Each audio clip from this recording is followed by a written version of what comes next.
आर्थिक गतिहीनता, economic stagnation जैसे इसके नाम से ही स्पष्ट है कि अर्थव्यवस्था आपके बिल्कुल होता है कांस्टेंट होती है, इसमें किसी तरह का मूवमेंट नहीं होता है, या अगर मूवमेंट होता भी है तो थोड़ा बहुत होता है, यानी ना के बराबर होता है। तो ऐसी अर्थव्यवस्था जिसमें होता है लोगों की आय में थोड़ा या बिल्कुल भी होता है ना के बराबर वृद्धि हो, यानी अगर होता है आपके होता है अर्थव्यवस्था में बिल्कुल भी वृद्धि नहीं होती है, अर्थव्यवस्था आपकी स्थिर अवस्था में रहती है, तो इस तरह की इकोनॉमी को क्या कहा जाता है? Stagnant economy. और जब अंग्रेज भारत छोड़ कर के गए तो उस समय होता है भारतीय अर्थव्यवस्था आपकी पूरी तरह से गतिहीन हो चुकी थी, जबकि ब्रिटिश गवर्नमेंट के आने से पूर्व भारतीय अर्थव्यवस्था आपकी एक विकसित उन्नत अर्थव्यवस्था में इसकी होता है गिनती हो रही थी, और ये पूंजीवादी देशों को कंपटीशन दे रहा था, उनको होता है उनके साथ प्रतिस्पर्धा में खड़ा था। जैसे आपका होता है एक इकोनॉमिक ग्रोथ का आपको एग्जाम्पल देते हैं, 1860 टू 1945 में हमारे यहाँ जो होता है प्रति व्यक्ति होता है ग्रोथ रेट आपकी 0.5% थी। 1925 1950 में ये आपके 0.1% ग्रोथ रेट रही। तो ये आपका होता है एग्जाम्पल ज़्यादा क्लियर करता है कि आपके यहाँ के होता है अर्थव्यवस्था की क्या स्थिति थी।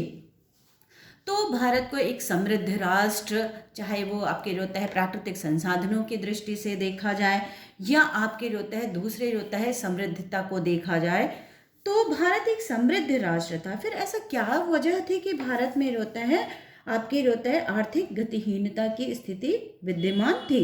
प्राकृतिक साधन हमारे पास पर्याप्त मात्रा में उपलब्ध थे, जबकि आपके होता है यूएसए, सोवियत संघ के अलावा अन्य किसी देश के पास अगर देखा जाए प्राकृतिक संसाधनों में तो लोहा जो होता है पर्याप्त मात्रा में मौजूद नहीं था, जल संसाधन हमारे पास पर्याप्त मात्रा में, ऊर्जा का महत्वपूर्ण स्रोत हमारे पास, और उत्पादन तकनीक हमारी होता है यूरोप से बेहतर स्थिति में। फिर आर्थिक गतिहीनता का क्या कारण था? तो जो हमारे होता है भारतीय अर्थशास्त्री हैं जैसे दादा भाई नौरोजी, रमेश चंद्र दत्त, इन्होंने आर्थिक गतिहीनता का कारण ब्रिटिश नीति या जो ब्रिटिश शासक थे उनके द्वारा जानबूझकर भारतीय अर्थव्यवस्था को खत्म किया गया। यहाँ के जो भारत को सोने की चिड़िया कहा जाता था, यहाँ आपके होता है धन संपदा पर्याप्त मात्रा में उपलब्ध थी, उसका होता है पूरी तरह से इंग्लैंड निर्यात किया गया, और यहाँ के आर्थिक विकास में तमाम तरह के यहाँ के उद्योग धंधों को नष्ट किया गया। यहाँ के होता है काश्तकार थे, जो आपके होता है कारीगर थे, उन्हें होता है परेशान किया गया। तरह तरह की होता है बाधाएं यहाँ के होता है आर्थिक विकास में डाली गई। यहाँ के उद्योग धंधों का पतन किया गया, नए तरह की जो होता है किसी तरह के उद्योग धंधों का विकास ना होना, जिससे क्या हुआ भारत की कृषि पर निर्भरता बढ़ती गई। भारत अगर होता है भारत पर अगर अंग्रेजों का शासन नहीं होता तो भारत आज एक आपका होता है समृद्ध पूंजीवादी देश रहता। तो आर्थिक गतिहीनता की स्थिति का निर्धारण करने के लिए राज्य की जो पॉलिसीज थी, नीतियां थी, उसके पॉजिटिव और नेगेटिव दोनों ही एस्पेक्ट्स को देखते हैं। तो राज्य की नीति में रचनात्मक पहलू, positive aspects of the state policy. British शासन काल में राज्य की भूमिका को आप देखा जाए तो नकारात्मक रही है, फिर भी होता है उस नीति के होता है कुछ अच्छे पहलू भी हैं। जैसे आपके होता है सिक्के के दो पहलू होते हैं, उसी तरह से होता है जब अंग्रेजों ने भारत पर शासन किया तो उन्होंने होता है कुछ यहाँ के विकास के लिए बेहतर कार्य भी किए, भले ही उसका उद्देश्य उनका होता है स्वहित या स्वलाभ रहा हो। शांति व्यवस्था में सुधार किया, परिवहन संचार सुविधाओं में विस्तार किया, जो रूढ़िवादी विचारधाराएं थीं जैसे आपकी सती प्रथा, बाल विवाह, इस तरह की होता है प्रथाओं पर रोक लगाया, वहाँ उसकी जगह आपके पाश्चात्य उदारवादी विचारों का यहाँ पर विस्तारीकरण हुआ। तो बिना होता है भौतिक आधार के इन सुविधाओं का विस्तार संभव नहीं था। उसके बाद राज्य की नीति में इनके नकारात्मक नेगेटिव होता है एस्पेक्ट्स क्या हैं?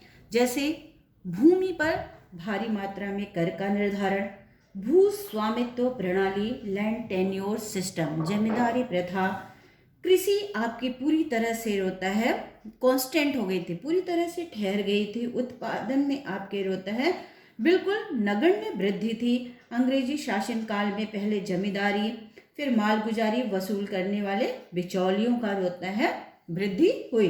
1793 में कॉर्नवालिस के द्वारा स्थायी बंदोबस्त व्यवस्था की शुरुआत की गई। जमींदारों ने काश्तकारों का शोषण किया, कृषि आधिक्य, विलासिता पर ज़्यादा से ज़्यादा खर्च किया गया, रैयतवाड़ी अस्थायी बंदोबस्त व्यवस्था को लागू किया गया, महालवाड़ी व्यवस्था को लागू किया गया। आपको एक एग्जाम्पल दें कि जिससे आप समझ सकते हो कि ब्रिटिश गवर्नमेंट के समय में आपके होता है किस तरह से होता है भारतीय संपदा का होता है दोहन किया गया। 1764 टू 65 में 8,17,000 पौंड मालगुजारी वसूली गई। कितनी? 8,17,000 पौंड मालगुजारी वसूली गई। 1793 में ये बढ़कर के कितनी हो गई थी?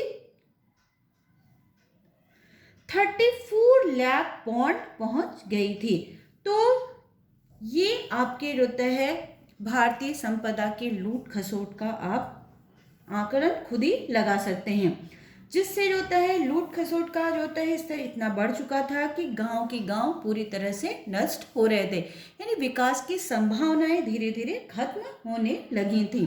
तो ये इसके होता है आपके ब्रिटिश शासनकाल के पॉजिटिव नेगेटिव दोनों एस्पेक्ट्स थे।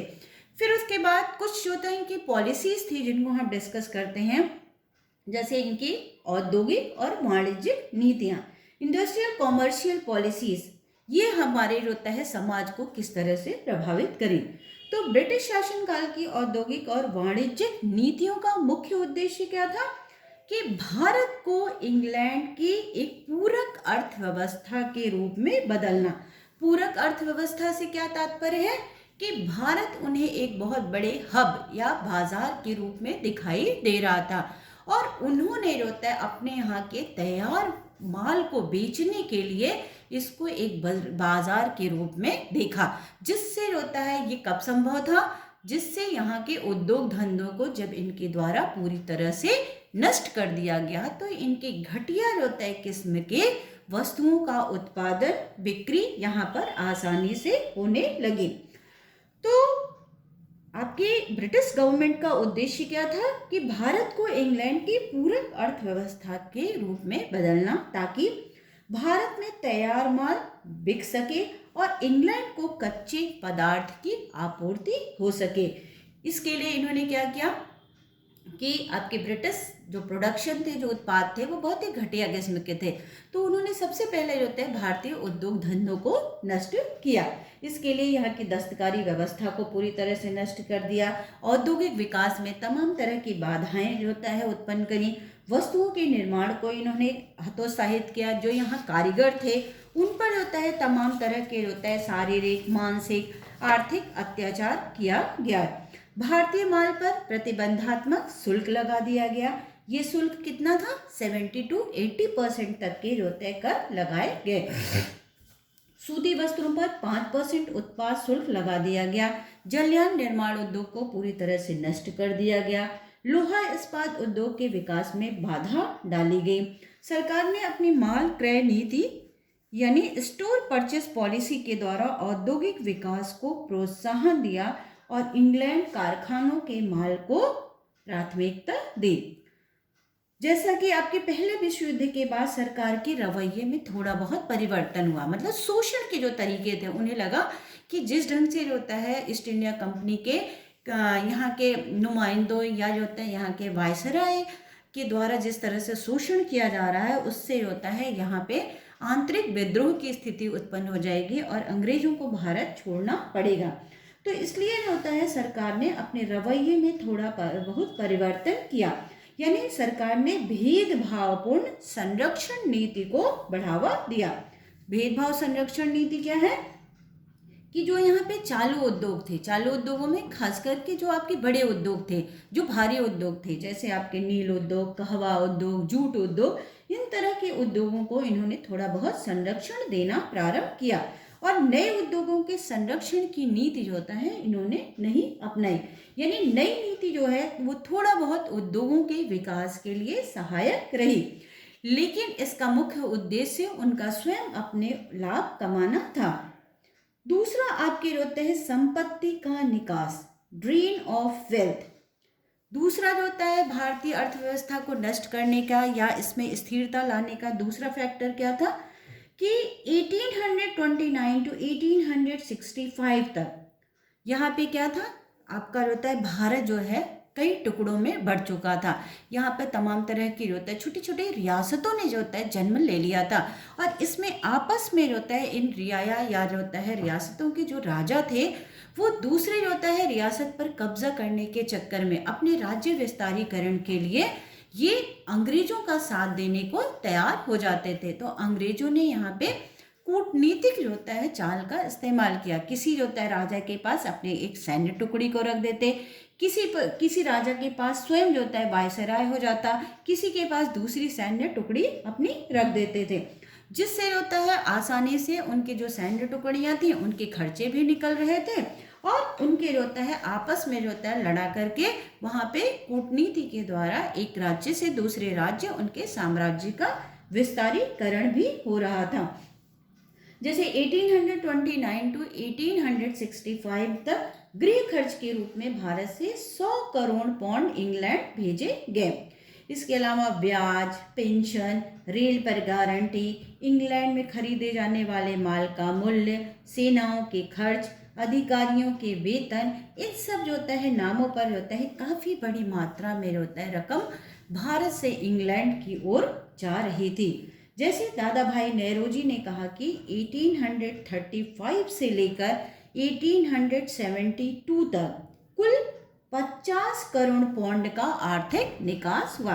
यानी इतनी संपत्ति आपके कहाँ गई, इंग्लैंड को गई भारत की संपत्ति। जैसे एक एग्जांपल दें आपको, विलियम डिग्बी ये आपके होता है अर्थशास्त्री था।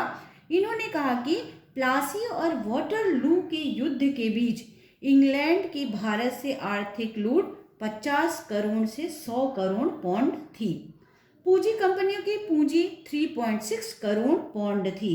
जिस पूंजी का इस्तेमाल भारत के आर्थिक विकास में होना चाहिए था, उस पूंजी से ब्रिटेन में पूंजीवादी ढंग का औद्योगिकरण विकसित हुआ। तो ये सारे होता है फैक्टर्स हैं जिसकी वजह से होता है एक काफ़ी बड़ी मात्रा में होता है भारत की संपत्ति का इंग्लैंड की तरफ होता है प्रवाह हुआ, जिसकी होता है वजह से भारत आपका आज एक अविकसित देश है। यहाँ पे प्रति व्यक्ति आय काफ़ी कम है। आज आज़ादी के लगभग 80 वर्ष के बाद भी होता है आज की तुलना में देखा जाए तो आपके होता है आर्थिक ढांचा आपका काफ़ी कमज़ोर है। आज भी हमारे यहाँ प्रति व्यक्ति आय कम है, बुनियादी उद्योगों का विकास भी कम है, भारी इंजीनियरिंग, मशीनी औजार, रासायनिक उद्योग अभी भी पर्याप्त मात्रा में विकसित नहीं है। आज भी हमारे यहाँ जो होता है 60% लोग कृषि पर निर्भर हैं। प्रच्छन्न बेरोजगारी आपके होता है पाई जा रही है। काफ़ी होता है बड़ी संख्या में होता है लोग यहाँ पर आज भी होता है बेरोजगार हैं। राष्ट्रीय आय का स्तर काफ़ी होता है नीचा है, प्रति व्यक्ति आय कम है, बचत शून्य है। खाद्य पदार्थों पर आज भी होता है काफ़ी व्यय किया जाता है। क्योंकि जनसंख्या आपके होता है रोजगार की तुलना में काफ़ी मात्रा में अधिक है। व्यापार अविकसित हैं, साख सुविधाएं सीमित हैं, जन्म मृत्यु दर दोनों ही आपकी काफ़ी ऊंची है। स्वास्थ्य की दशा भी यहाँ पर सोचनीय है। जो यहाँ पे लोगों को भोजन मिल रहा है वो भी अपर्याप्त है। सामाजिक असमानता की स्थिति बनी हुई है। लोगों के व्यवहार और परंपरा रीति रिवाज का प्रभाव आज भी होता है काफ़ी कुछ हमारी होता है तकनीक पर इसका प्रभाव पड़ रहा है। आज भी हमारे यहाँ कुशल तकनीक की जगह निम्न तकनीक का इस्तेमाल किया जाता है। यानी भारत स्वतंत्रता के समय से लेकर भारत में अंग्रेजों के लगभग 200 वर्षों के शोषण के परिणाम स्वरूप अल्प विकास के सभी लक्षण हमारे पास मौजूद हैं। Thank you.